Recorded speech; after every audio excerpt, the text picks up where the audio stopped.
This conference will now be recorded. All right, Mr. Chair, we are officially on the record. This will be roll call for the March 12th Florida Council on the Social Status of Black Men and Boys full council meeting. Jerome Hill, Present. Pat Smith, Justine Patterson, Ben Shirley, all right, Webster Barnaby, Christopher Benjamin, David Clay, Here. all right, T. Willard Fair, Mike Mason, Keantha Moore, Senator Osgood, Here. Marva Preston, Senator Corey Simon, Marcus Smith, Present. and Mr. Raymond Spalding.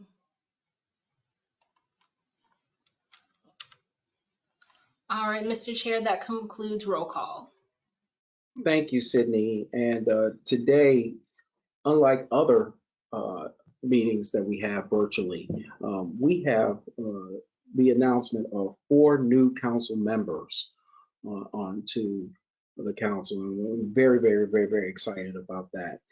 So as a point of order, what I'm going to do at this particular time, as it's positioned on my screen here on Zoom, I'm gonna first start off with welcoming Ray Spalding to the council.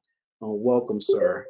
And if you don't mind, if you could go ahead and speak a little bit about yourself and some of the things that you've been able to do over the course of your lifetime. And we're super appreciative that you're on the council. Thank you, sir. Can you hear me? I'm having some audio problems. It's a little bit muted. Okay, I'm having the same. Can you hear me? I'm still having some audio issues. Can you hear me now? I can hear you now, sir. Okay, thank you. So I'm sorry, I missed what you said before if you were speaking to me. No, what I was speaking about, what we wanted to go ahead and thank you and certainly welcome you to the Florida Council on the Social Status of Black Men and Boys. We're excited to have you here. And we would just wanted to, for the members that don't know about you, could you speak a little bit about some of the things you've been able to do? And once again, we're just thrilled to have you here. Thank you, I appreciate it. My name is Ray Spalding. The predominance of my career was that as an officer in the United States Marine Corps. Since retiring, I've had an opportunity to, I was Director of Veterans Affairs at FAMU. I worked at the Florida Senate for a couple years. And then the rest of it has been in state government, different capacities and different things, from conservation land, dealing with the vehicle purchasing for the state of Florida, rental car contracts, a lot of contract type stuff. So I'm just excited to be here, and I hope to be able to find a way to help and continue to push these issues forward and really help the community. Thank you, Ray. Your leadership is going to be much needed as we go on to taking a look at some of the ills that we're experiencing for our Black men and boys. In particular, give us particularly a framework on how to navigate certain issues. And I think that your expertise in that department will certainly help us. So I wanted to say thank you once again, and your skills are much coveted in what we're trying to do moving forward. Thank you. Dr. David Clay, welcome to the council. Thank you. I appreciate it. As I said, my name is David Clay. I often tell people to just call me David.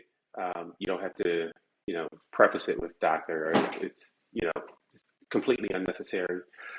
As Mr. Spalding has said, I've spent some time in the Marine Corps. I was enlisted, left as a E5 on my way out. Went to Morehouse in Atlanta, graduate school at the University of South Florida in Tampa. Originally, I'm from Philadelphia. I haven't lived in Philadelphia since I left at age 18. I prefer the South, and specifically Florida, which is great.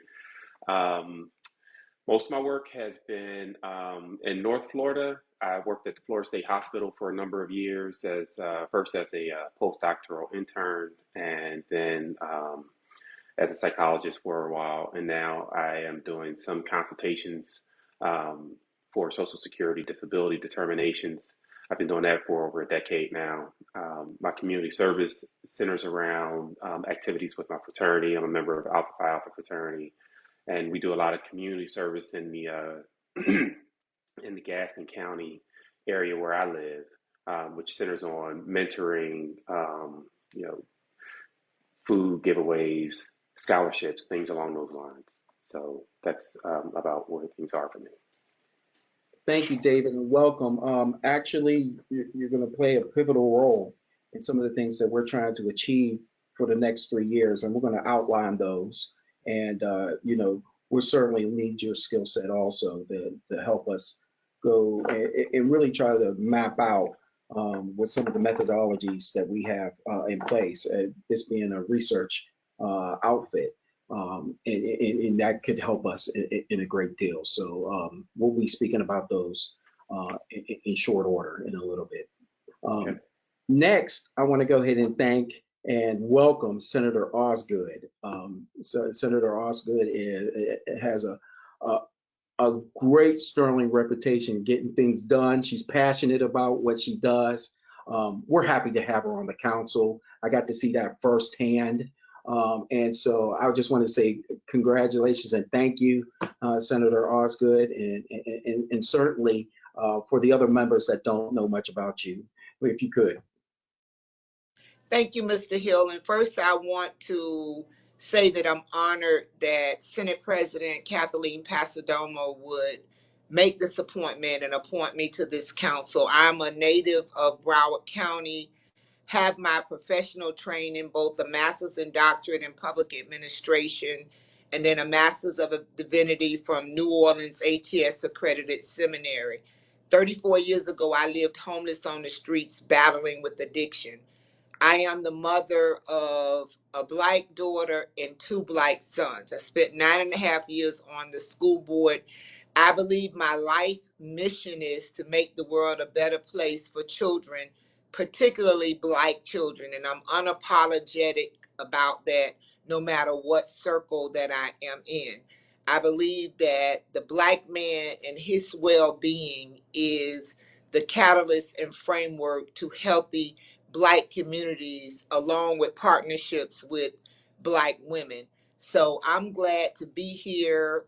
Whatever I can do to help us achieve results and really bring more awareness that all people understand the inequities that Black communities and how they're playing out. And I believe that those of us that are in lawmaking positions have an obligation to address those gaps, whether they're health gaps, economic gaps, social gaps, educational gaps.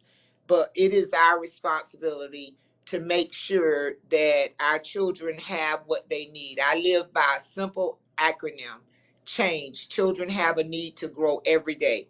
And I believe that we all have a responsibility in creating those opportunities for our children to grow every day. So I'm looking forward to learning from all of you and to give my gifts, talents, and prayers to this work. Thank you, Senator Osgood. I will have to go ahead and say that she's being very humble. She's a woman of action. And certainly that was one of the things that I requested, and we were happy.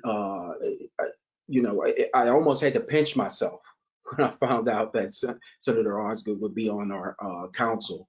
Her years of experience, it certainly is one of the things that we were really, really, really excited about, still excited about. We're going to make beautiful music together naturally here on the council. And she's being very serious. These are, I live in Broward County, and I have seen the work that she's done. I have also seen, in particular, the passion that she has to make these things happen. She is a welcome addition to any council or any type of meeting that you have. But we're lucky to have her. And, we want to embrace her and her staff because certainly when we talk about the social determinants of health for African American boys and men, we also need a change agent. And that's what she represents, particularly on the policy end of matters. So we are just tickled to death to have Senator Osgood here. And certainly we will be asking her for her insights and also for some of her help as we try to push certain narratives out that we all agree with. So I just wanted to go ahead and say that. And thank you once again. We also had two new members come onto the call. Caller number 2, could you please identify yourself? Brother Chair, it's Justine. How you doing, Justine? I'm fine. I'm on the road, so I'll be listening. Okay, sure thing. And caller number 3.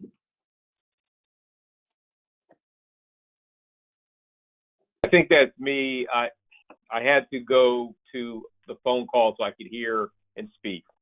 Fair enough, Ray. I got you on that. So without further ado, I'm going to go ahead and call this meeting in order. So what I'm going to do is you see if for the individuals that seen the agenda, I'll take a motion for approval of the agenda for today. I'll make that motion. So moved. Motion. And Second. I think I heard a second. Okay, the approval of the agenda is here.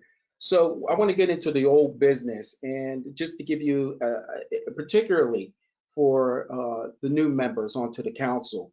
The council at some point in time had been struggling with participation of our members. And so at that point in time, we sought to go ahead and look for outstanding qualities for our new members. We wish the members that were able to participate or had other business come into their lives, we wish them well. However, we needed to go into our direction needed to really go into a different direction than where we were at. And so, participation is greatly needed for this important mission that we have. And so that looked like certainly Ray, David, Senator Osgood, and on top of that, we had Senator Simon also pull in. And these are replacements of some of the other talented individuals we had on the council who have since moved on with their life's work and or their responsibilities had grown and weren't able to participate in the council that we had desired. So we're happy, but we're not done just yet. Obviously, we're a 19-member council, and we still have some significant challenges when it comes to filling out the rest of our council. One of which is the Department of Education. I've made several attempts to get in contact with Secretary Diaz Jr. From the Department of Education. The last time we've held that seat was over 2 years ago from Dr. Dakian Graham, and he had resigned, and we have yet to go ahead and fill up that position, even after numerous attempts. And I just sent out another attempt too. This is to the secretary, deputy secretary, and we'll be trying with the chief of staff.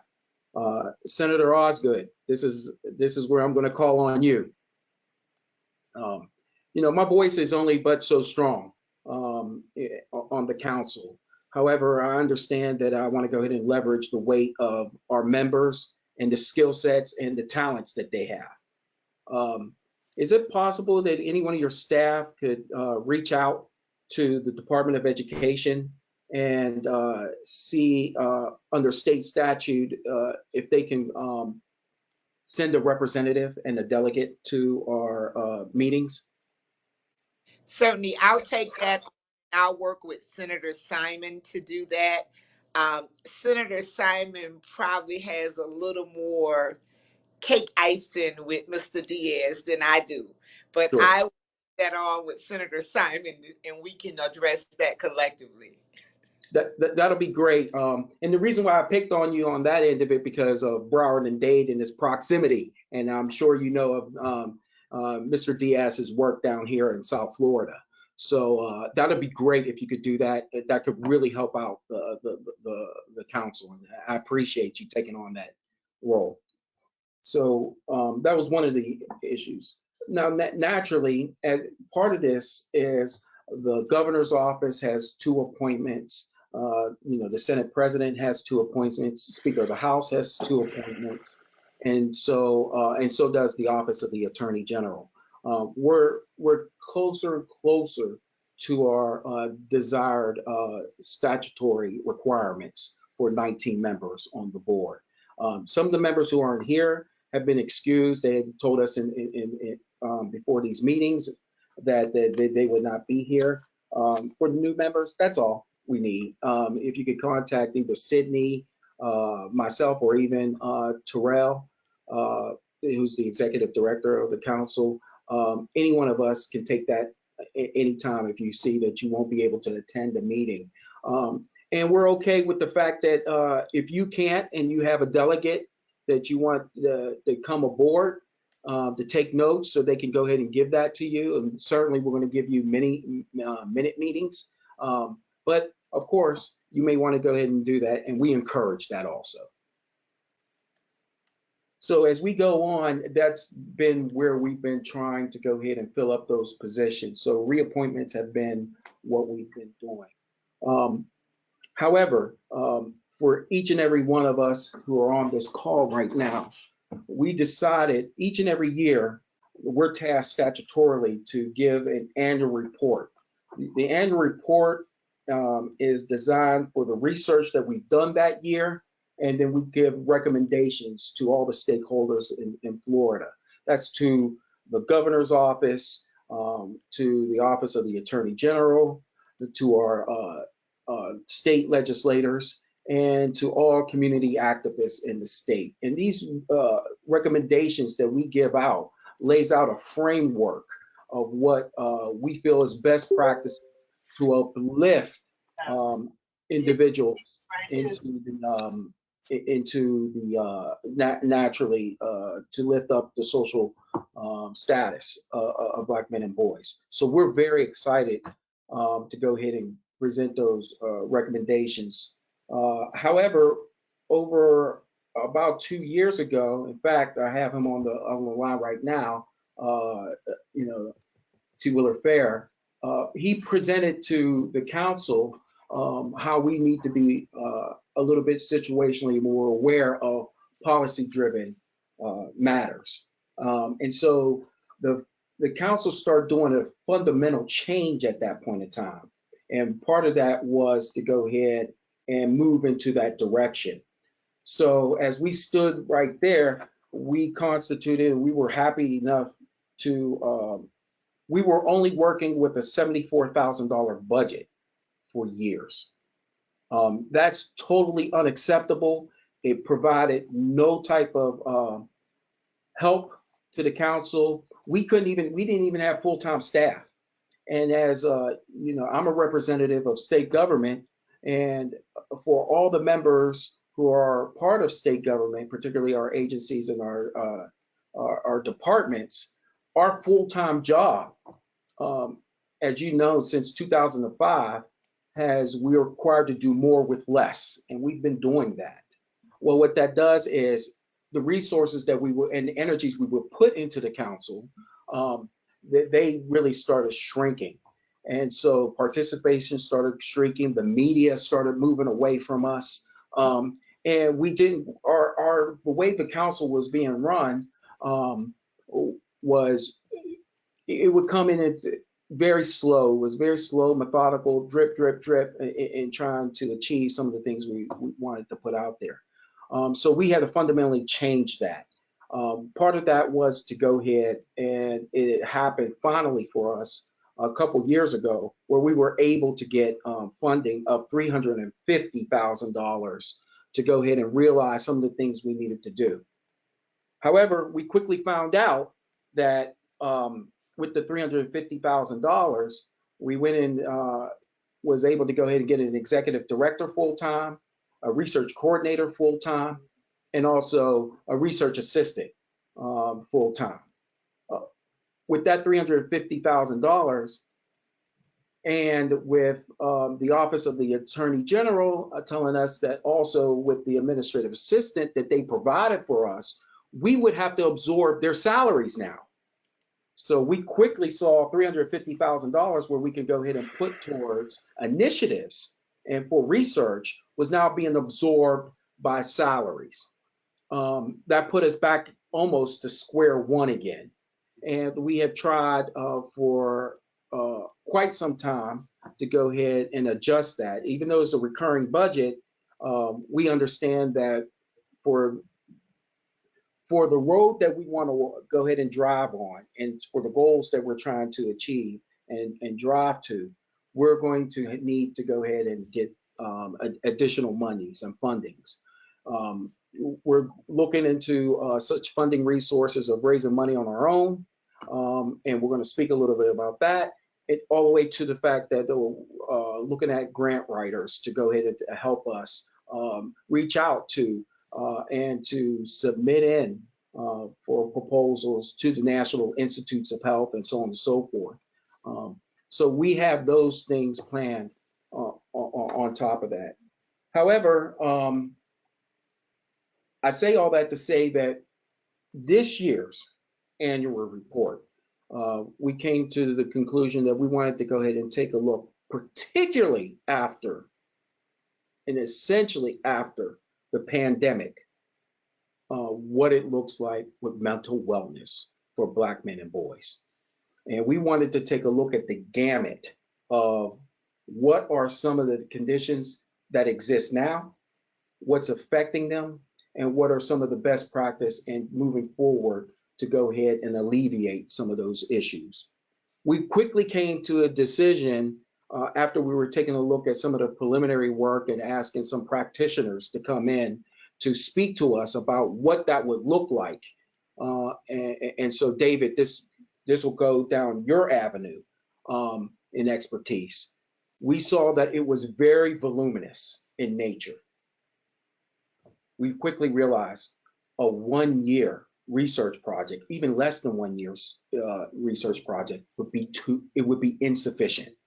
There is no way we could do something that is of that undertaking and put it in a 1 year study.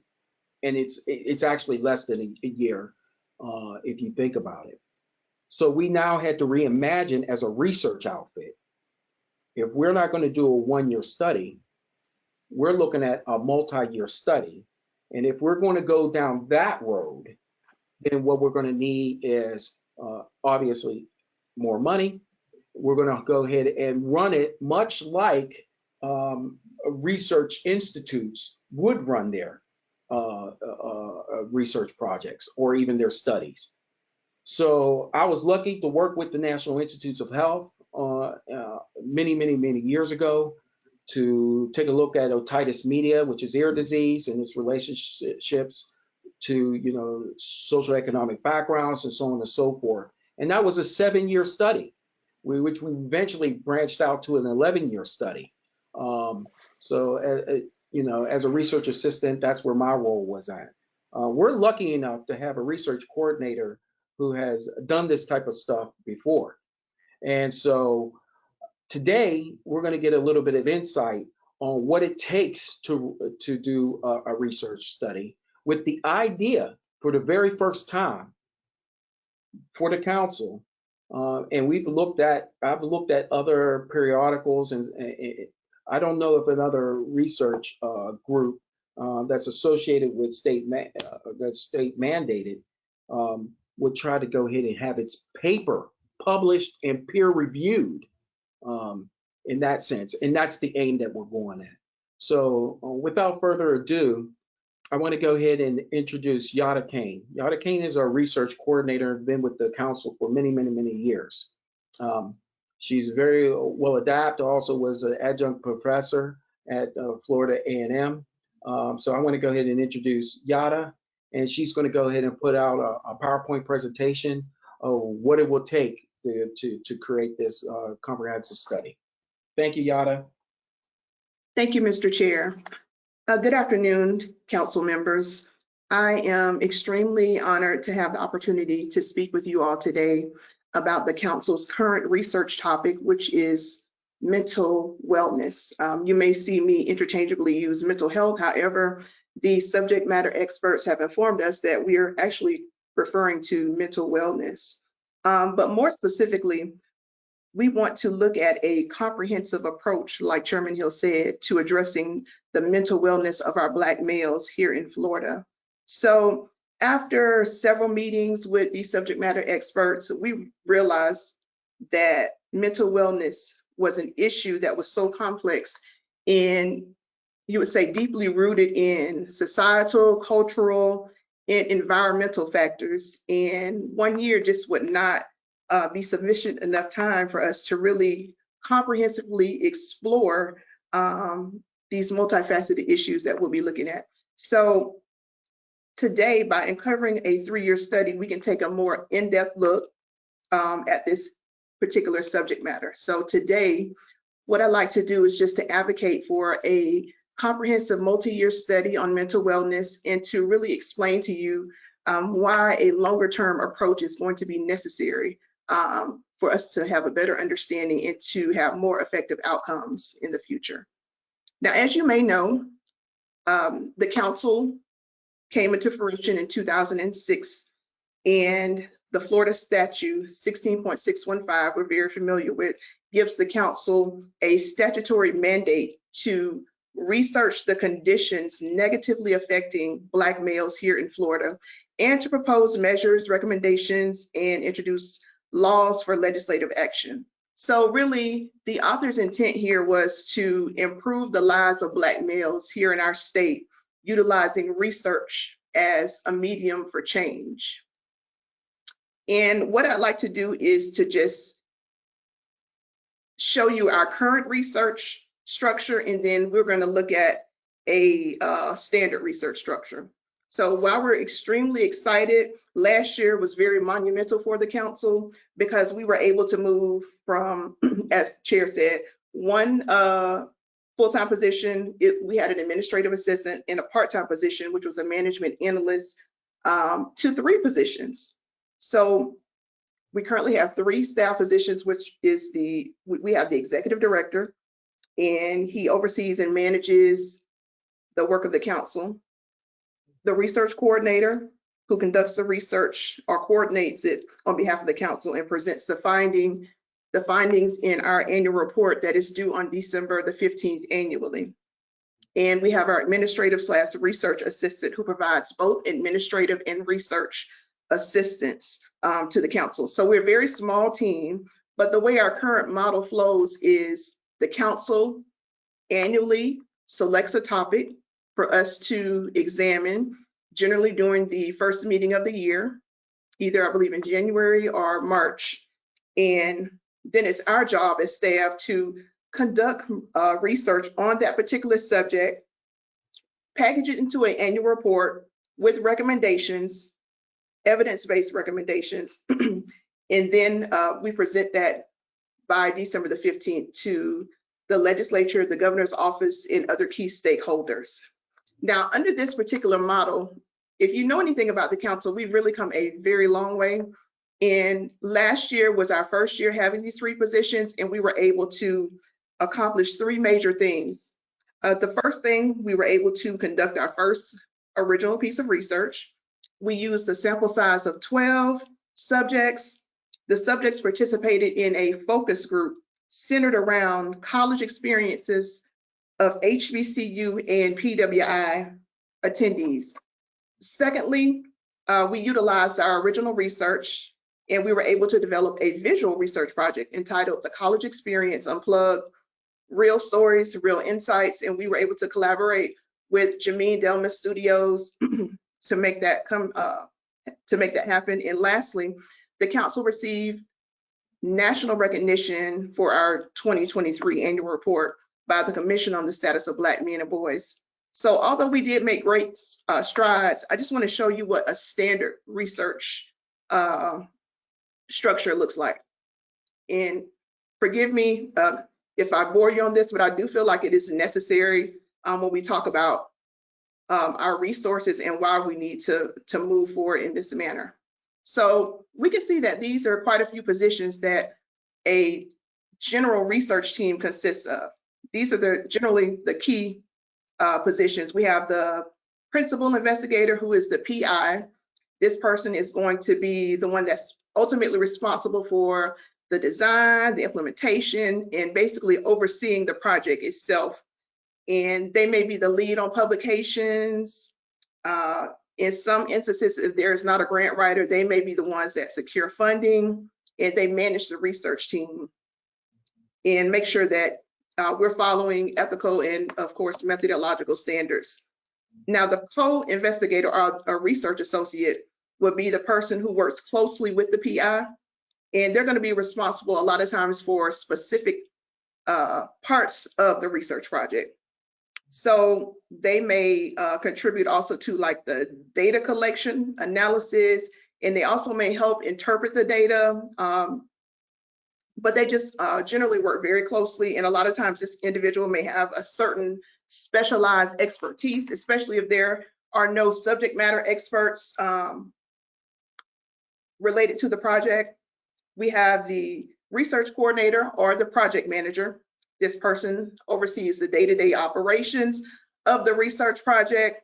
They really play a critical role in ensuring that there's a smooth execution of the study. So they may be responsible for coordinating research activities, managing timelines, overseeing data collection, that sort of thing. The research analyst or statistician, they're going to be responsible. This is your numbers person. This person is going to be responsible for data management, statistical analysis, interpretation of the findings. They're going to work very closely with the team to develop research instruments such as surveys, maybe questions for focus groups. And they're going to also be that person who analyzes and cleans your data.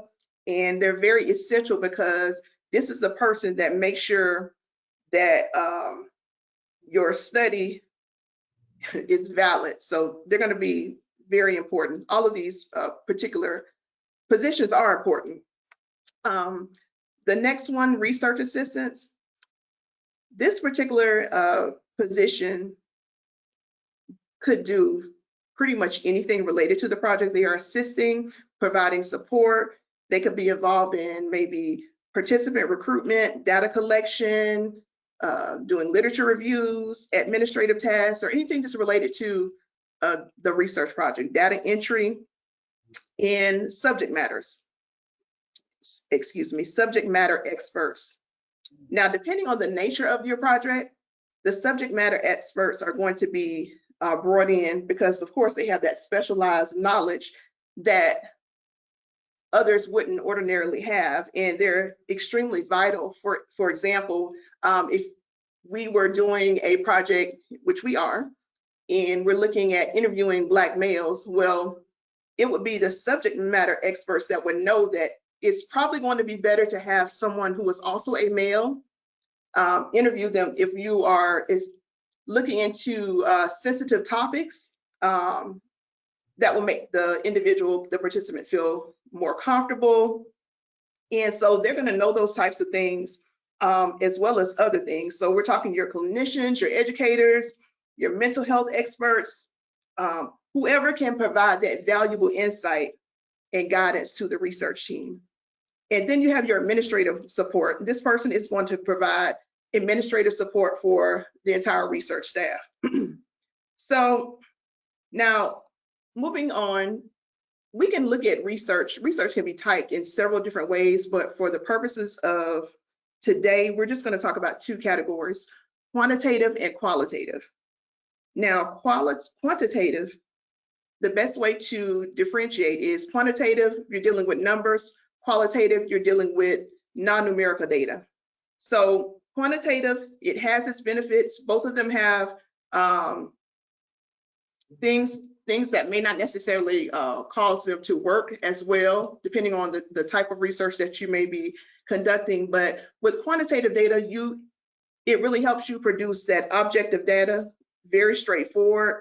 I'm sure that policymakers probably enjoy quantitative data a lot more. The results can be clearly communicated, and they can be quickly analyzed by using software such as SPSS, Stata. Qualitative data, it allows more for creativity, interpretation. I think that when we talk about researching Black males, a lot of times we look at telling one's own story and the importance of that, making sure that people aren't just numbers and each person has a story. So qualitative data is very beneficial as well. And also it allows us to really change the scope of a project as you gather additional information. Now, I'd like to just look at an example of what a multi-year study looks like. I have two, but I'm only going to just show you one. This is a study that was done by, I believe, the University of Connecticut, the University of Georgia, and University of Michigan. And they looked at perceived discrimination among Black among Black youth. This was an 18-year-long longitudinal study, and they had a sample size of 889 subjects, and they collected this data within 7 waves. And this was actually published in an academic journal. And these are the types of things, like Chairman Hill said, we want to aspire to have our research also in academic journals. And the results that they found here, you can see they have the background section, the methods, and I believe then the results and discussion. But basically what they did is they looked at gender, SES, the place and age, and they correlated with the baseline and change over a period of time, looking at their perceived discrimination. And let me see, I can't get back.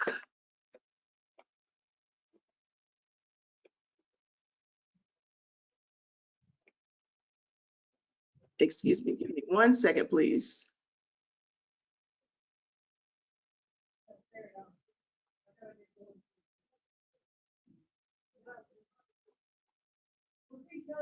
Okay, so what they found was that Black youth who were male had higher income, lived in predominantly white areas. They experienced a higher perceived racial discrimination over time. And as you can see, one of the areas that stuck out for this study would be Iowa. Blacks are not as likely to live there. And they also reported that this PRD increased over time, and it was also a very high baseline as well. So this is just one example. This study, of course, took 18 years of data they used. There's another study, I'm sorry, let's see. Okay, my apologies. This is just another example. I won't go into it, but it had a sample size of 377 individuals. It was a study looking at medical students, and it looked at, I believe, 3 different cohorts over a 6-year period, looking into stress and behavioral patterns. But this is the type of work that we aspire to really do. Now, what does a multi-year study look like for us? To my right, the right of the screen, we have a proposed timeline. However, when thinking about the way that the council works and also state government in just potentially planning, we would be looking at potentially at minimum a 4-year study. And I say that because 3 of those years would consist of data collection. In order for a study to really be research-based, you need about 3 years minimum. of data collection. We've been in conversation with Dr. Del Rosario of Recapturing the Vision, and also Dr. Nichols of the University of Miami about what it would look like to develop a comprehensive approach to mental wellness for Black males. Now, the key to doing this is really addressing mental wellness from the front end or the prevention side, meaning early education with our Black males K through 12, and also on the back end, which would be the intervention side. We're referring to Black males who are 18 or older. So we anticipate planning, because we've already been in conversation, anywhere from 1 to 3 months, and that would include developing a comprehensive strategy or approach to utilizing both these prevention and intervention strategies. What that would look like, we'll be utilizing a pilot program to introduce program services to students in participating school districts. Now, the cost for planning would be around $30,000. Now, when we look at our budget, obviously we know that there is a deficit. However, this can be completed in stages, and we can talk a little bit more about that later. Data collection, like I said, would be 3 years minimum. We like to approach other state agencies for buy-in before the next fiscal year. If we can get on their radar, perhaps funds could be allocated if they can see the real value in what we're trying to do here. So, and some of these costs, like I said, are going to be tied to the $30,000 mentioned above. So our pilot program would basically introduce program services that are considered culturally sound and promote student agency, really giving students back the power to really produce their own destiny, to change their own future. And we would need a sample size of at least 250 students. However, it would be ideal if we had, maybe 500. But the 3 years would give us what we really need to evaluate the program and its effectiveness, and identify any potential trends or patterns. Now, data analysis, we're estimating about 3 months. That would allow us to evaluate how effective our programs are. Then we will move to formal reporting, which a comprehensive report would be completed. And at that time, we will prepare for any academic publications that we'd like to submit for. And of course, last but not least, we must complete our statutorily mandated task of summarizing our study findings and recommendations and putting them in an annual report. Now, even with this planning, this will be a very power-packed 4-year study. It is doable. It's just all about coordination and having the right buy-in. And again, to your right, I do have what a 4-year proposed timeline briefly would look like. Now, how could this benefit us? How could this really benefit the council? What would it do for the council? Really, if we could just imagine what this type of study would do for the council in terms of providing evidence-based research that is required to build and improve Florida's programs and services, to just know that the council had a hand in that, I think would be something that would be phenomenal. Generally, multi-year studies, they're going to offer, like I said earlier in the talk, a more holistic, more in-depth approach to really understanding complex issues such as mental wellness. And they can be used to later shape strategies and contribute in several different ways to positive mental health outcomes. This would also strengthen the council's reputation as a leading research entity with the expertise to guide future research initiatives. Chairman Hill said something earlier. He said a research institute. I don't believe that. I believe that that is doable. I just believe that it's all about taking fast action now. And this study could really demonstrate the council's ability to explore, to acquire a comprehensive understanding of Black male issues, and really kind of set the standard and set us up for future studies as well. So if you can just imagine people coming to us for research, or for us to research certain topics dealing with Black males, that would be amazing. And I believe when our forefathers invented this council, I'm sure that somewhere in their thought process, they could see the vision of this council moving forward in this capacity. Thirdly, a multi-year study could provide us with the firm groundwork for future budgetary requests. Just like with grant funding, or starting a business, or even starting a church, a lot of people, they want to come aboard, but they want to see a plan of action. They want to see you doing something. I think that this would be amazing to have a plan like this in forward motion. We're requesting additional funds. We know that there's plenty work to do in terms of helping our Black men and boys in our state. But to have a plan of action, I think that speaks volumes. And most people are more likely anyway to give to an ongoing cause. If you've ever applied for a grant, a lot of times they may not necessarily want to give seed money. However, people are willing to donate when the project is up and running or in forward motion. Lastly, this would strengthen the council's ability to influence legislative and governmental policies through evidence-based recommendations. That's, of course, a part of our statutory mandate, providing recommendations. So these types of studies will provide the evidence base for developing and refining long-term policies, programs, anything aimed at improving mental health outcomes for Black males. Now, what does that mean for our future annual reports?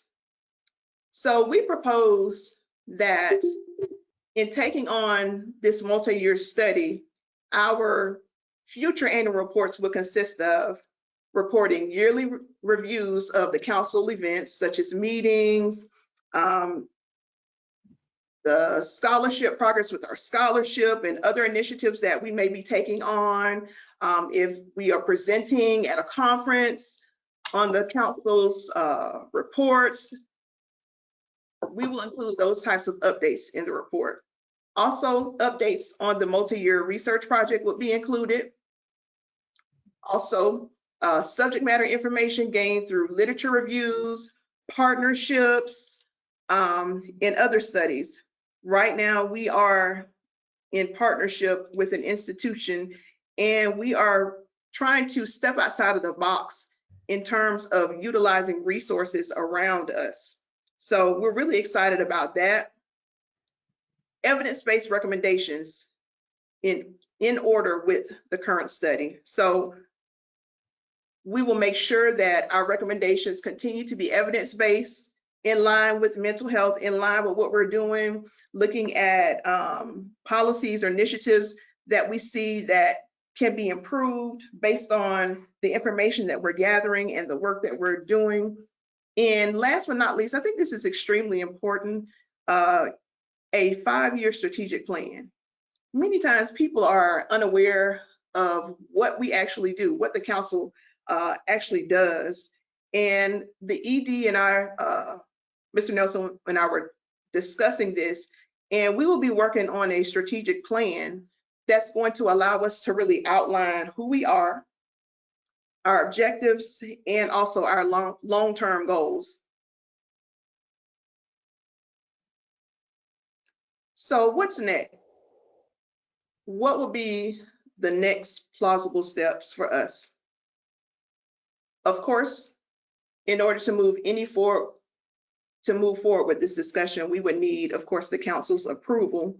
I personally believe that your yes, your willingness to take on this new challenge, that would mean that you really see the vision that the council has the ability to do greater, can become a key agent for change in our state by changing perspectives and actions surrounding the area of mental wellness and ultimately leading to more resilient communities. If we help one person, we help us all. So after we receive that, we would need to move forward with collaboration. Like I mentioned earlier, we've been in conversation with individuals who are already doing this type of work. They are excited. We have the buy-in from them, and I don't believe in inventing the wheel. These subject matter experts already have the framework developed, and I think that moving forward with them would help our timeline, among a number of things, but we would certainly need them in order to move forward with this project. We would also need to obtain support from DOE and participating school boards to conduct this particular pilot project. I believe that what is also included in the cost, I have an invoice here. I'm sorry, not an invoice, a description. So part of what will be included in the planning costs would be a presentation creation designed for us to utilize when presenting to DOE or participating school boards that we may be approaching for the buy-in, really explaining the design of this, the framework creation, and that's something that's going to be needed immediately. I believe the cost for that is a little over $3,000 just for the presentation creation. And then of course, the additional costs that equal to the $30,000 would include the research framework. We would also need to identify key funding sources for program services. So I mentioned earlier about getting in front of DOE and other agencies. If we can get on their radar, perhaps, even though we don't necessarily have the cost to fund this, perhaps we can allow other state agencies to come in and partner with us and absorb those costs in their budget as well, among other things. And of course, grant funding. We will be looking for that, but we also need your resources as council members. I believe all agencies may have a grant writer. I know we used to have one years ago, but if you have a grant writer in your particular agency, we would love to hear about it. We would love to try and make those connections. It's all about collaboration and partnership. That is going to be the key to success here. And also, if anyone has any federal procurement contacts, that would also be great as well. I will be reaching out to the council members individually to further discuss this. So just please keep that in mind. But these would be the potential next steps in moving forward with a multi-year study. Transitioning from a yearly study model can bring numerous benefits to the council and to the communities that we serve. By extending this study period, we can enhance the depth and quality of our research. We've done a great job. We're constantly moving, but we have to continue to move further. We can also improve long-term planning and decision-making, and of course, better optimize our resource allocation. I just want to leave you with this quote by entrepreneur author and motivational speaker, James J. Meyer. He said that productivity is never an accident. It is always the result of a commitment to excellence, intelligent planning, and focused effort. It's my belief that this shift will not only lead to comprehensive understanding, but it will foster greater sustainability and efficiency in our efforts. Thank you so much for your time. Are there any questions? Yeah, I do have a question for clarity. Yes, You ma'am. talked about the research project, and then you talked about prevention, intervention services, and collaborators. Could you elaborate if we're talking, when I hear you say K through 12, and then I hear you say University of Miami, I'm wondering in my mind, is the University of Miami going to be doing the research with the K through 12? And then if we're talking about K through 12 and a sample size of 500, what is the thought about how many kids would represent each grade level? Or are we looking, when we say K through 12, are we going to work with a group of Black males from first to third grade? Those are some of the questions that I have, and I can certainly do them at another time. I know we're in this meeting and I need to transition back, but I would love the opportunity to just create a list of questions and get them to someone just to give me better clarity, so that I have grasp of what we're trying to do. And I certainly have several ideas about funding, but I just need to understand a little better. Absolutely, absolutely. Thank you so much for that, Senator Osgood. We are still in the infancy stages, so there are still things that are being worked out. We're still in the process of developing this framework for this. However, what we hope to do is, as the council, we will be partnering with another organization and another individual who's a part of a higher institution of learning. And those individuals will be responsible for carrying out the program services and the research associated with this.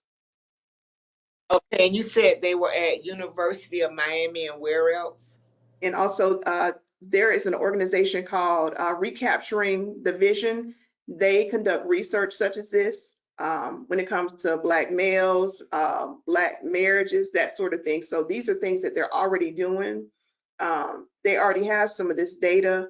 And so this would be a very easy transition to have them move with this type of project. Okay, and I'm just going to final question just to ask, because I try to cover all the bases. Is there any HBCU that we can include? That would be a great thing to do. The intervention portion of this, it was my hope that we could partner with an HBCU to gather the information for the 18 plus group.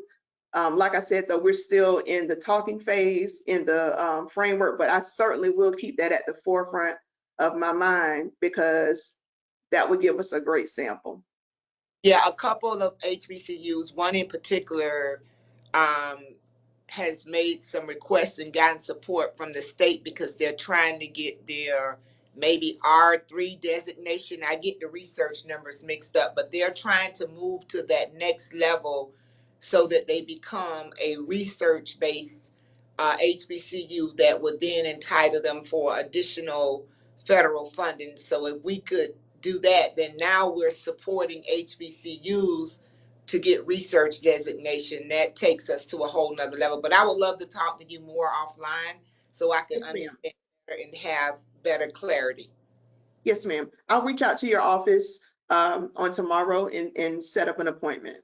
Okay, thank you so much. And it was good seeing you, Mr. Hill. I apologize. I'm in Philadelphia as the Faith in Action National Board meeting, where we're here rallying and marching, fighting against voter suppression in another format. So I could only do an hour today, but my heart, my life, I'm committed to this work. Whatever we need to do, I'm here, and I'm so grateful for the opportunity to be a part of such a esteemed group with Dr. Clay and Dr. Spalding, and all of you, and I'm expecting us to do some great things. So I'm going to jump now, but certainly, Mr. Hill, maybe we can meet in Broward and just talk more so that I get a better understanding. I'll have my executive director reach out to you. Good luck on your meeting, and quite truthfully, you're a godsend. Thank you so much. All right, you guys have a good day. Thank you. Bye-bye. Thank you. Chairman here, I do apologize for having my screen off. I didn't realize it when I was sharing. So No my worries. apologies. No worries. I also want to go ahead and give the opportunity to, and once again, I'm going to go clockwise as I see it on my screen. Ray, if you don't mind, I wanted to get your thoughts a little bit about it. I do know that you deal with a little bit about contracts, particularly with the state portion of it. What were some of your thoughts that you saw about the presentation? I really enjoy the. Okay. Can you hear me? Yeah, I can hear you. Yeah, I really enjoyed the conversation, and I thought that it was well developed. The funding, I think, is going to be one of the big things. Making sure that we have the funding for that, and then having that plan. Again, as was mentioned, it's a 3-year research study, but we're really talking at least 4 years of actual time. So it's going to be very important to have that well-developed timeline, and being able to stick to it. It could very easily, we could get off track, and it could be 5 or more years. That could very easily happen. So it's a very tight and aggressive timeline. So I think putting the work in ahead of time, as was mentioned, to really get a tight schedule, and where existing research and data exists, I think would be key. As Senator Osgood mentioned, if we're able to bring in one of our 4 HBCUs in the state to help, I think, many hands make the light work. I think that might be helpful. I mean, there's a lot of expertise that's right there, right here in the state, that we could probably use. And, continuing to look through some of these professional educational journals to see what other HBCUs in the nation have done in the way of the research that could potentially help us get through. But looking at it from a contract kind of that perspective, I think securing the funding as quickly as we can, and having that schedule and being able to communicate it like preparing the presentation that we can show will be key. And frankly, Mr. Hill, what you mentioned, getting DOE to respond is also, I think, that's the key. It's crucial. Yeah. So off the top of my head, those are the first kind of things, as I was kind of jotting down some notes, that's kind of what I was thinking. And Ray, I'm glad that you brought that point up, because that is going to be the linchpin to some of the things we're trying to do, especially if we're trying to get into the schools of 12 and below. We have no other choice but to have a cooperative, connective tissue with the Department of Education. Unfortunately, that's been the challenge, and I believe that part of that has been because of the fact of politics playing its role. We do not care about politics here. We care about getting the work done and advancing our agenda. And so we do want to go ahead and be a good neighbor to everyone. However, I think that there's a little bit of disconnect right now, but I'm confident that we'll be able to overcome those matters. And I think you bring up some very valid and great points. David, if you don't mind, what were some of your thoughts about it? Because obviously we're going into mental wellness, and this falls under your specialization over on that end of it. What were some of your thoughts? Well, without having a lot of information related to the background stuff in terms of decisions that were made prior to this point, one, I was kind of wondering why we decided to target K through 12 very specifically, when mental health runs the gamut of age ranges. And with the large N that we're talking about, it would seem to me that we could stratify across multiple age groups. And so I wasn't really sure what the limitation was for K through 12 very specifically. And then I had some questions about, the sample size. How do we get to the N that we're talking about, 250 to 500? You could potentially reduce that size possibly by, it might be dependent on the type of analyses that you want to do. And there are some issues related to when you're looking at longitudinal data, people dropping out of the study. So you need a little bit of an accommodation for that. So I was wondering about that. Was it based on anything specific, or did someone just kind of decide this is what we've always done, something to give some consideration to? And, just various issues. So my question is really centered around process mostly.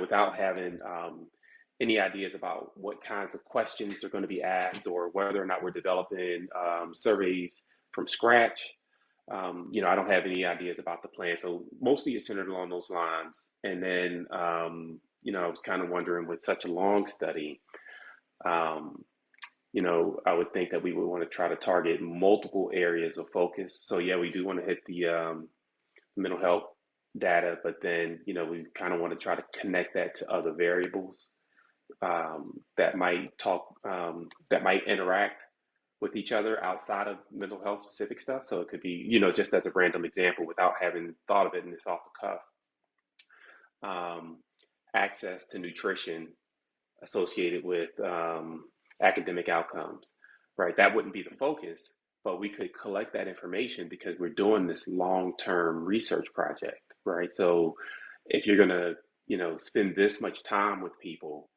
generally, I think it's a good idea to collect as much as you reasonably can within a reasonable period of time. If you're looking at kids and the schools are supportive, you'll probably get good access to the kids for anywhere between 20 to 60 minutes at each follow-up point. If you're talking about adults, adults will spend some time, but it really comes down to their availability. They're working, they're unemployed, they're moving, maintaining people in the study under certain conditions becomes difficult. And then it becomes a question of how much time they're willing to give to you.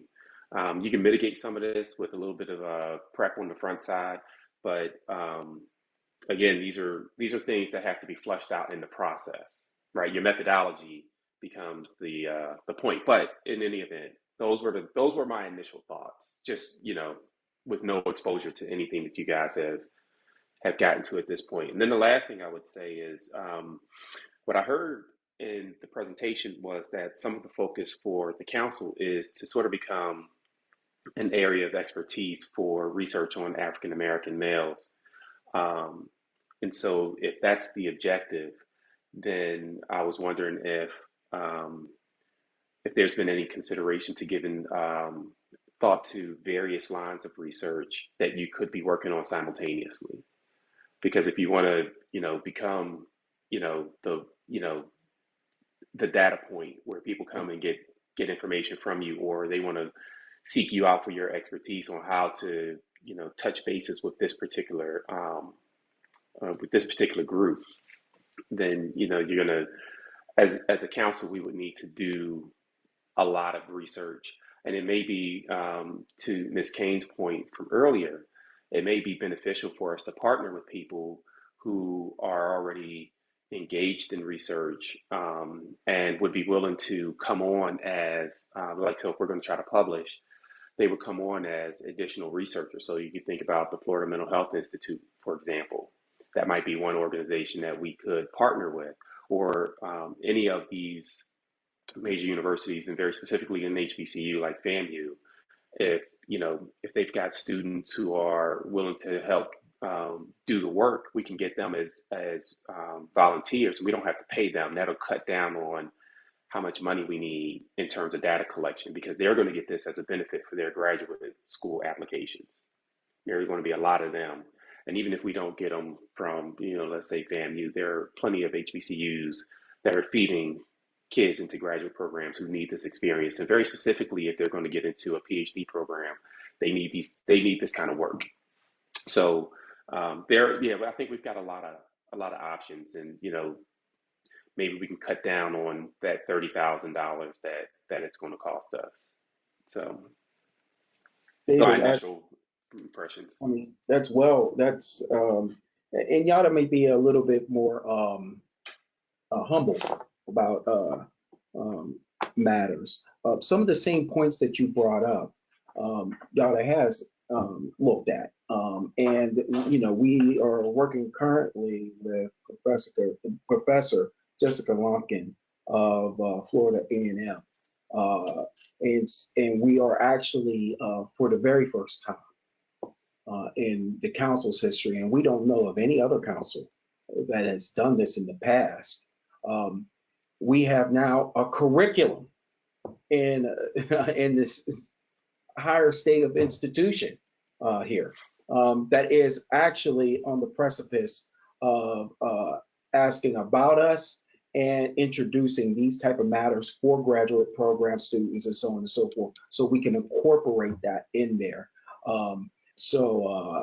That wasn't part of the presentation, but that's some of the background stuff. And quite truthfully, we got to do a better job in communicating that with our members, because we're talking about in background conversations. But you're right, where you're starting at right now, you wouldn't know that until we explained it. But the great part is that you are spot on about some of the assessments that we have. So those are some, because when we were taking a look at it in particular, and what I love what you talked about, when we take a look at the social determinants of health and how is the tie-in to each of one of those things. And so, it's well received what you're saying on that end of it. Excellent. Yada, do you have anything? Because I want to go ahead and go to Mr. Fair after hearing the presentation. What were some of your thoughts about that? I hope we don't forget that we were created out of politics. So at the end of the day, what does the study do to establish our value to the political process? In terms of our recommendations for policies? If that's why we're doing it, then let's be very clear about that. Just to do the study, once again, has no real value to me. But if we are going to do the study, which would give us the groundwork that we need in order to influence legislation or how departments operate, then that's one thing. So yeah, correct. And so that is the overall global intention of the recommendations, is to identify policies, how those policies can be improved. Here is the evidence-based research we've done, with also collaboration with other credible sources to change those type of policies. What we're limited in happens to be that we're trying to change minds, not only with, if we're going to change policies, with the state legislators. And we're not talking about the state legislators that exist now, because obviously when we get to the point of launching these recommendations, it'll be to the state to the state legislative members at that time. But we're setting up those groundworks now, so those proliferations can be made seamlessly when we get to the point of implementing these initiatives and giving those recommendations. So, and that should be the opening statement every time we talk about it, because if not, it's looked upon as another academic exercise. So we're doing this to give us the information that we need in order to influence public policy, in order to influence how institutions operate as well it relates to Black men and boys. I think that has to be in the forefront. That has to be in the forefront. Every time we talk about this, this is why we're doing this. Correct. That is our intentionality. That is the way we are, maneuvering.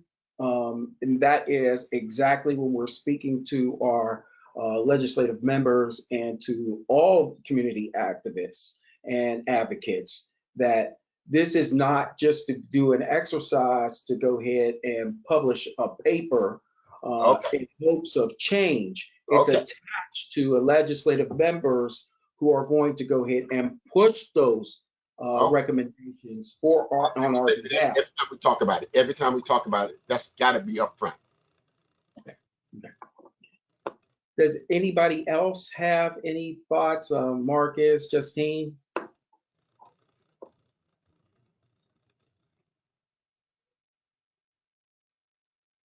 Chair, Yes. as I stated this morning, I am on board with this project, and I fully support it. But I also agree. I'm not sure who was speaking last because I'm on the call and couldn't be on my computer because I'm driving. But in order to appeal to those individuals that are our support, we will have to make the statement exactly as he stated to ensure that they're paying attention and that they're on board with us in terms of why you got me. No. But I fully support it. And Vice Chair, how we're going to go ahead and attach and make that connective tissue naturally is not only through our state legislators, but through, for a lack of a better word, what we would call a pressure campaign. The reason why we set up our social media the way that we're setting it up is to go ahead and expose not only what we're doing, but also hold into accountability for other members that they should be acting. And we're going to keep on throwing those messages out in social media, tagging those individuals who are decision makers, whether it be the Senate President, the Speaker of the House, whether it be even the committees that are overseeing education, so on and so forth, and let them know that not only we're working on this research now, we're going to update you on this research. This is the research that also is going to go ahead and we'll give them pivotal quantitative and qualitative numbers to go ahead and non-numerical numbers to show them that this is the work that we've done. These are the associations that are part of it. Not only is your association or your participation is necessary, we're going to call those things out in a very public way. In years past, we were very behind the scenes. We did not have any type of presence with social media. We come to take a look at social media. We were encouraged in years past not to have a presence on social media. And we were invisible to the world.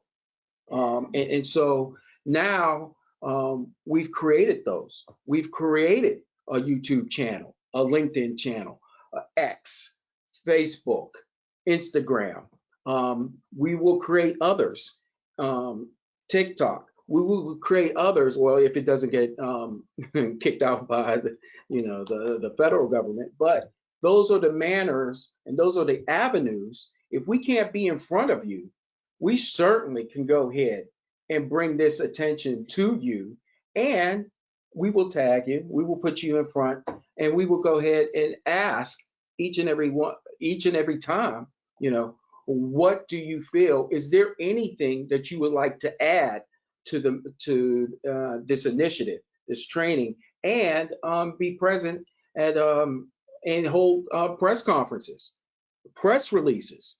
This is just not just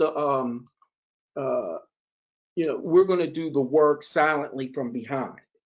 It's going to be in conjunction with, these are the matters that we were done. The council, as it was constituted 2 years ago, 3 years ago, that does not exist anymore. There's new leadership, and with the leadership, we're going to go ahead and bring to the forefront more than ever before some of the issues that exist and the processes of being discovered and growing our presence.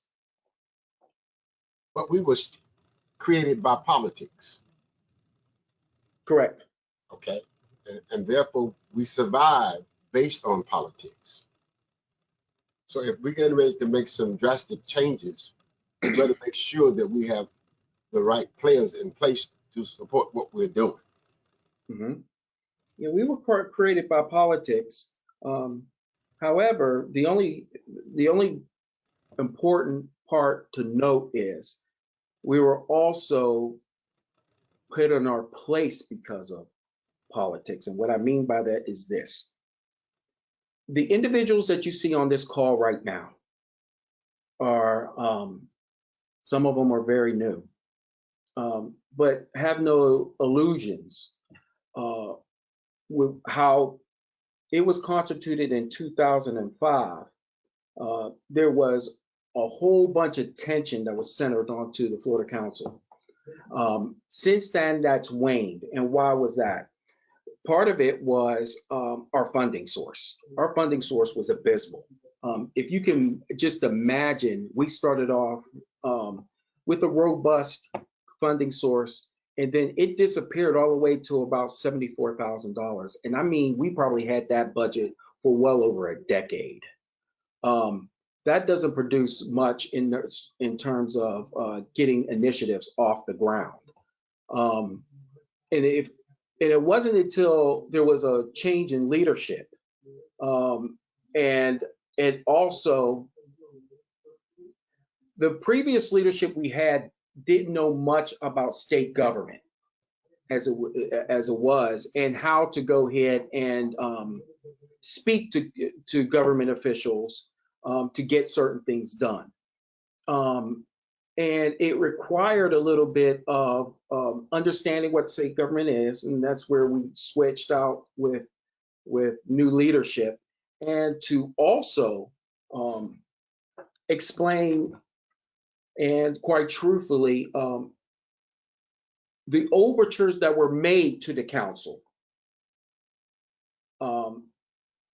that the previous council had to deal with, where they wanted to go ahead and basically be agreeable to those things. I have since ignored, and quite truthfully, I have what we've been able to do in the past 2 years.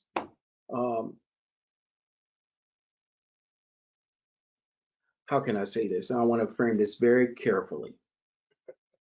The overtures that were given to me, that were passed on from the previous organization, I don't, those type of things won't dictate what I think. Those type of things I do not subscribe to at all. I'd rather go ahead and fall on my shield, knowing that I'm trying to get things done for the betterment of the government, I mean, for the betterment for the citizens of Florida, then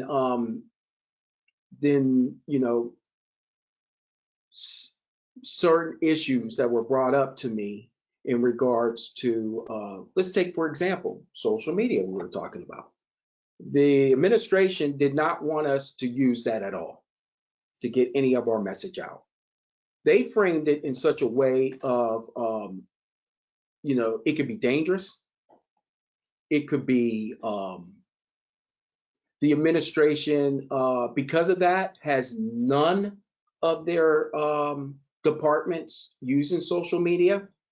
But that wasn't true. That was not true at all. We were using let's put this, the Office of the Attorney General. We were using their technicians to set up our website. We couldn't use social media. And at some point in time, I grew tired of that. And I decided that we're going to divorce ourselves from them. We're going to create our own website, and we're going to set up our own social media. What did that do for us? Well, although we're housed in the office of the Attorney General, that doesn't mean they dictate to us on what we should do. The members of the council will vote on what we should do. collectively as a council. I'm going to get my marching orders from not only the members of the council, but the interpretation of the state statute. And the state statute, as it's written, is ambiguous. But there was, for quite some time, the Office of the Attorney General dictated that the interpretation through their attorneys that this is what this means, or this is what that means. I'm here to tell you, each and every one of you, as a longtime narcotics detective, no, because I can see the interpretation of statutes and laws, local, state, and federal, a little bit different. And since I had that mentality, and we've changed on that, we have gotten so much done. The reason why today you see Sidney Griggs, you see a Terrell here, and you see Yada Kane here, is because I decided that we're going to go in a different direction, and the interpretations that they believe how we should operate is going to be operated by what the council members want and what they're telling me to do. And does it fall under the preview of law? And we've done that, and we've changed that. So we've enjoyed, this council exists right now because it was waning and actually collapsing. It exists right now because of people like Marcus Smith, Justine Patterson, Ben Shirley, legacy members, and certainly getting, having to reimagine how the council can be and doing the work that is required through state mandates. So, to get back to the point of what you were talking about, that, policies and politicians, in some ways kind of held us back too, and so we had to be fresh with our ideas and how we move forward. I don't live in my fears. I've seen enough bad people out on the street, and the way that they wanted to challenge me, they wanted in some instances wanted to end my life. Those are people I'll be concerned about. I will respect everyone out there, but what I'm not going to do is cower down to processes or individuals that want to go ahead and put a thumb on how we should behave, how should we act, how should we maneuver in these spaces. I sit as chair and I'm paying attention to each and every one of you and the things that you tell me. And my job from that point is, how do I go ahead and internalize that and create a product that we all can be proud of, that is the majority, what the majority wants. And I'm proud to say, to this point, we've done that in the past 2 years, with the collaboration. You certainly have. Outstanding. Yeah, thank you.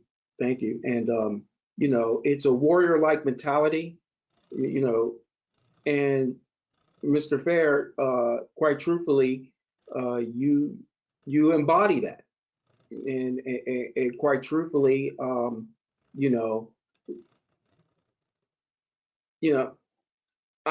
not as great as you as it comes to that end of it. Only because you're not as old as I am. Perhaps. I'm trying to get there, trust me. However, and I can stand to learn those type of things. I'm younger, but I'm going to go ahead and I'm going to pull from a Ray. I'm going to pull from a David.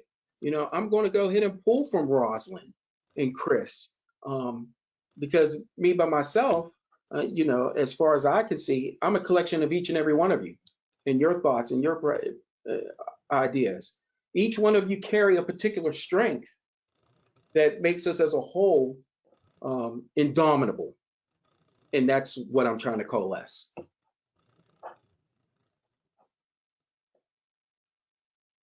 So with that being said, I really want to go ahead and get to I'm probably going to go through these very, very, very quickly for the rest of the agenda.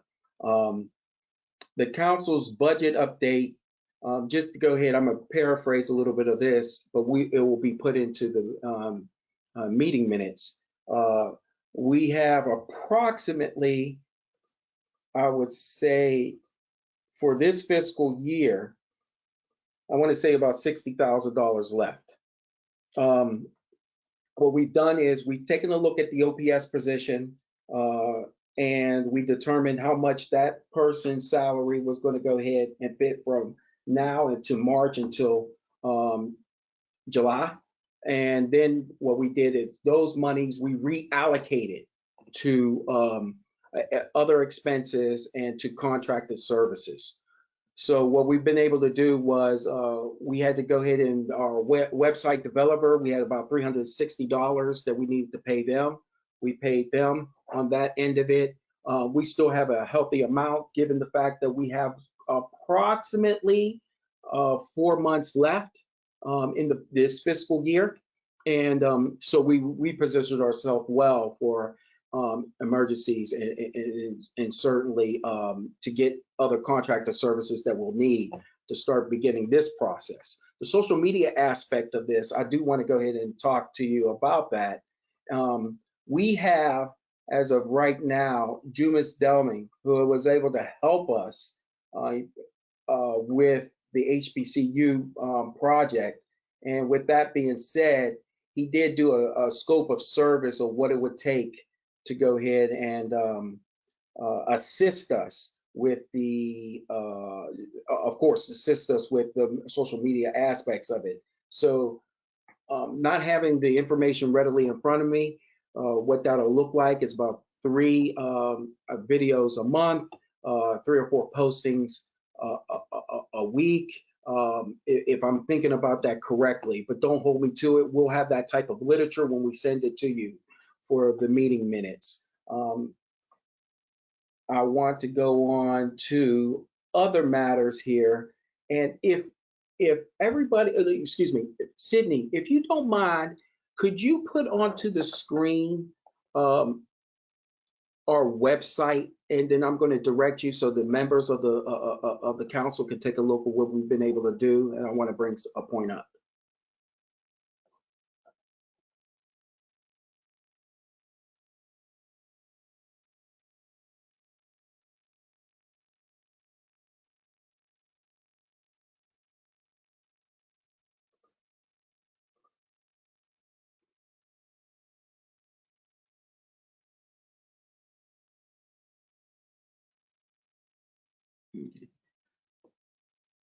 So as you see, we have the press releases about the council to the far right-hand side. Underneath there, we'll be doing a couple more press releases as we'll be introducing our newest members and welcoming them onto the council. If you can scroll down, Sydney.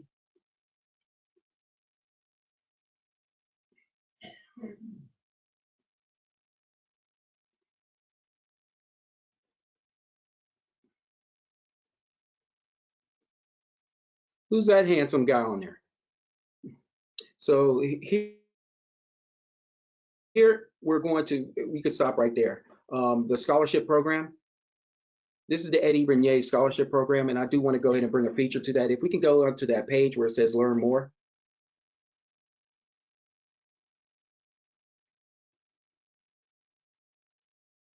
All right, so as you can see here, these are guidelines for the Eddy Regnier Graduate Research Scholarship. So many times for Black students who are going into graduate programs, there's not much particular funding. Dr. Eddy Regnier was the chair, a longtime chair of the Florida Council on the Social Status of Black Men and Boys, and we created a scholarship in his name. Now, if you would take a look at, I would like to go ahead and click on the donate button because I want to go ahead and bring this up. We collaborated with the Southern Scholarship Foundation. This is. Give me a second. It sometimes does this with my browser. I might need to open a separate one, but give me 1 second. Okay, sure thing. So we collaborated with the Southern Scholarship Foundation. And one of the things that we asked them to do was to set up a repository for us for donations that they would go ahead and administratively oversee. And thus, what we would do is we ask for some component where we can go ahead and set up a launching page and also a donation page at the same time. And we're about to see that shortly with Sydney. Sorry about the latency with the connection.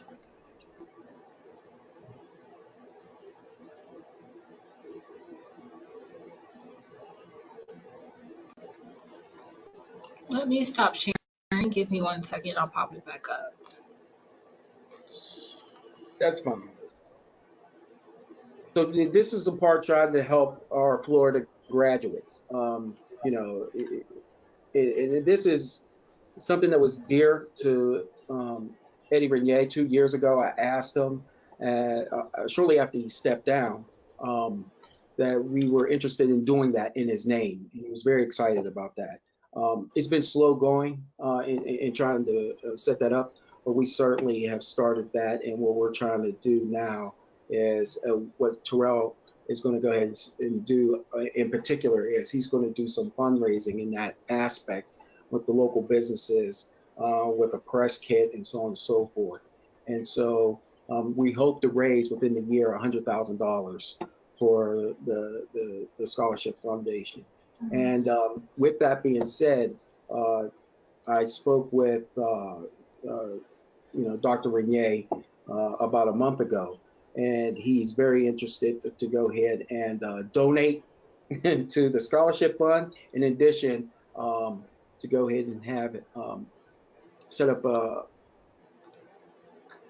a campaign on his own with a bunch of his buddies to go ahead and have a funding source and to donate to the scholarship. So he's very passionate about the matter too. So I'm very excited for him on that end of it. And it's a worthy mission for Dr. Regnier, who really tirelessly tried to go ahead and in many instances held the council on his back as he was trying to navigate through these issues.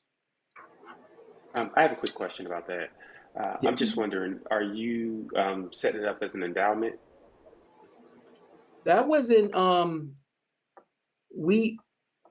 why we didn't, just to give you a heads up, because at first we found out that it was a bit difficult to get even to this process.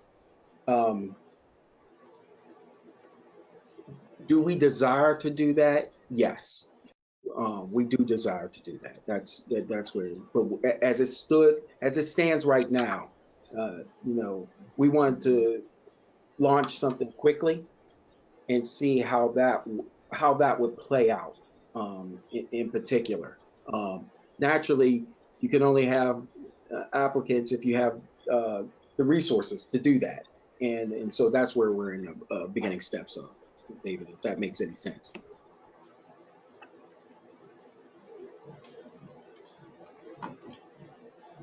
I'm sorry, Mr. Chair. It's not opening on any of my browsers for any reason. No worries. I have a question for you. No worries. I don't want to go ahead and waste any more time. So what we can do is for our members, we can give them and send them an email on how they can go ahead and traverse to get to that point on that end. So I do want to go ahead and speak about that. Part of the new business that we have is the Jacksonville Local Council on the Social Status of Black Men and Boys. That's also, Terrell is working on that portion of it. On our state statute, we do have a portion where we are to set up, local councils that would be able to help assist us. And we like to do things called Day of Dialogue. And basically, whatever area of the state that's in need of a special attention, that have policies or issues in that area, we would like to go into those communities and get get some responses from the community and community leaders, and especially authorities of exactly what is going on, and so we can have a better framework to assist in that manner. In front of you, you'll see the launching page and the donation page for the Florida Council on the Social Status of Black Men and Boys. So these are the denominations that we were able to go ahead and break down. Today, I donated, and it's a really easy process, and it gives you, if I can take a look, I believe it also gives you a confirmation number, and it's really outstanding. It's something that the council has never done before. And I want to build this out. If you remember on our, if you're taking a look at your driver's license, when you, in particular, if you go onto their website, they have donations to the presidential fund and so on and so forth. If it's for $1 or whatever it is, you know, I've asked staff if we can go ahead and reach out to those departments and see if we can go ahead and put, you know, at least some type of marker, or the marker that will go ahead and feature us in that vein too. I think you can even break it out. I think they have some type of link that you can even break it out to other organizations for donations. So we were just trying to reimagine where we can put our, where we could get visible traffic, if that means anything. So that's where we were trying to do on that end of it. So this is what it'll look like on that end of it. Thank you, Sydney. So the National Crime Prevention Conference. So each and every year we go to do our business meeting at the National Crime Prevention Conference. It was held at different areas of the state. And last year, for the very first time, they dissolved this and actually brought it up to, I think they rebranded it to something else. I'm going to go ahead and show you that shortly. It is, let me take a look here. Give me a point of privilege here.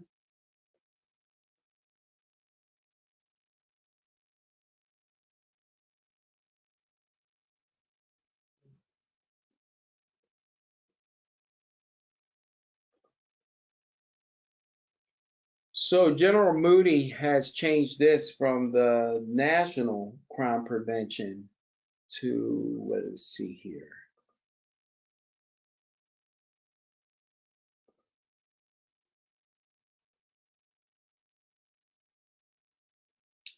Oh, I have the same issue you have, Sydney. Mr. Chair, I'm working on it. Is that what it, okay. See what you have over there.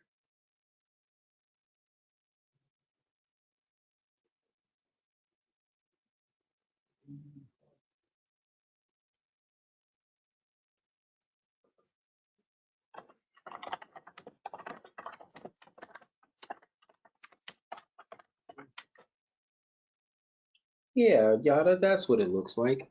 So when we take a look here, it is now called the Crime Prevention Summit. We do know that that is going to be put on in October. We do not have the dates yet. We will notify the council when those dates are. So also, we plan to be intentional to do business meetings 4 to 5 times a year. We're a little bit limited because of the budget. However, with the new fiscal year coming up in July, we definitely know that we are looking at October with the Crime Prevention Summit to be a business meeting. For the Black State Legislative member meeting that comes up in November, that's always in Mr. Fair, that's always in Orlando, right before the Classic, I think. So that's probably like the week before, I believe it's the week before Thanksgiving is when we always have that business meeting there. We are statutorily mandated to do a business meeting during session. And next year, I believe that will, instead of this year being January, next year it will be in March is when session begins. And that's always up in Tallahassee to be the first meeting. So we have a lot of opportunities to meet each other face to face, but that will be in short order starting in October. So we're looking at October, November, business meetings, in-person business meetings, and also March of next year. So I just wanted to go ahead and let our members know that, you know, for Ray, the state agency will go ahead and take care of those accommodations. David, I believe what we do is, and correct me if I'm wrong, Yada, I don't know if this, what the state does. I think there's two ways that the state handles with David and with T. Willard Fair, that they would go ahead and send us the send us the receipts for reimbursements, and we do it that way. And I think there's a provision where they can go ahead and request certain things. I'm not quite sure about that. Ray, you might have a better idea about that in state government. I'm not quite sure. So because they aren't state employees, we would have to fill out a request to travel on our end and submit estimates. And then after travel, they would submit all of their receipts so that they may be reimbursed for meals, in any other state allowed costs. Okay. And David, we can give you what that all looks like ahead of time, so you could be ahead of the curve. And obviously, Sydney is great. She'll be able to help assist you. Yada is incredible. These ladies are outstanding, 100%. Grade A quality ladies. They'll be able to assist you at any time. And feel free to contact them at any time for other questions that you have. We are guided by the Sunshine State laws. And so, although I would love to go ahead and speak with you individually, we would have to go ahead and notice that for a particular amount of days, I believe it's 5. And then from that point on, it has to be in a public setting or manner. That's how the Sunshine laws are stated. That's if we're talking about matters that deal with the council. If you want to talk to me on how come the Pittsburgh Steelers are #1, I would agree with you. And you know, we could talk about that any time of the week. It seems like Ray it looks like he's in agreement, even though his head is shaking the wrong way. It seems like he's in agreement. But that's what we're looking at on that. You look like you have much approval there, Ray. Well, you know, no one's perfect. You know, I guess if you can't root for the Oakland Raiders, then I guess you have to root for Pittsburgh. It's fair. It's fair. Yeah. It's funny that you said that because for a point of order, I was just at Allegiant Stadium a couple weeks ago. I was there. It's an impressive stadium, and just wanted to let you know this year the Pittsburgh Steelers are playing in Las Vegas against your Raiders. So I just wanted to give you an idea about that. I appreciate that. I think the stadium is inversely proportional to our recent success. So yeah, I hear it's a very great stadium. It truly is. It's impressive. With that being said, any other do we have any other comments, statements?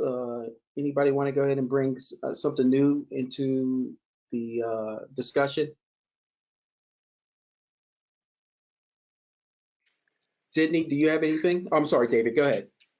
I was just going to ask about the development process on well, there are two things. One, the development process on the research agenda will, as we go, what's the process for disseminating that information to the full body of the council? And then the second question is related to the work of the council.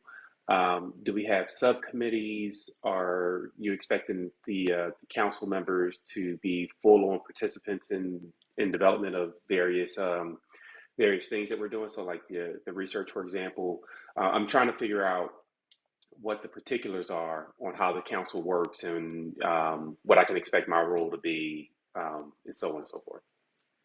Well, you certainly would be a subject matter expert, and Yada would be calling you, and you would call Yada to bring in insights as a practitioner. What are some of the best practices that we should be looking at? So you're going to be called on in that vein. As for the subcommittees, we do have subcommittees. They have been dormant for the past 2 years as our participation in the council and our numbers have gotten exceedingly low. This is for the reason why we requested, additional help with at least filling in positions that were been empty for such a long time.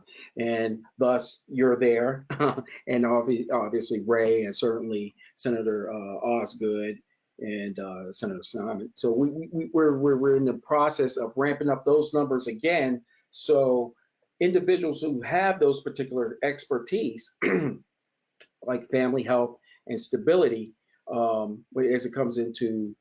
as it relates to mental wellness, you would be the natural selection in taking ahead of that steering committee, ad hoc meetings, and having subcommittees. And those individuals that are interested will be there to help and assist you as you go ahead and take those type of ideas and bring them back to the council for whatever updates that you see. And of course, you have you'll have insider knowledge because that's in your realm that we don't apparently know about, because we're not practitioners in that field, that you could bring to our attention because obviously you're getting the type of literature that we're not able to access or we wouldn't have. Okay, thank you. All right, sure thing. Does anybody else have any other questions, thoughts, or concerns? So what I'm going to do is I just want to thank all the new members that came on today, everybody who participated. This was a very, very informative, council meeting. The agenda really helps out in that sense. With that being said, we're going to get some literature out to you naturally. And for any other questions, just like Senator Osgood is going to go ahead and send to us. We encourage you to do the same so we can go ahead and answer those so we can get it to you in real time. Your participation is critical to our success. And each one of you definitely have your subject matter experts in where you're at. And I'll be calling on you from time to time to help assist us. But have no illusions. Collectively together, we're pretty impressive, and I understand it, and I know that. I get to see each and every one of your bios. You come well recommended, and we're lucky to have you. So I wanted to go ahead and say thank you to each and every one of you. At this point in time, what I'll do is if there's no other further information, I'll take a motion to adjourn the meeting. So moved. Second. Good meeting, Mr. Chairman. Thank you, everyone. The meeting is now adjourned since we have a second. Thank you, everyone. We'll see you soon. All right, thank you. It was great.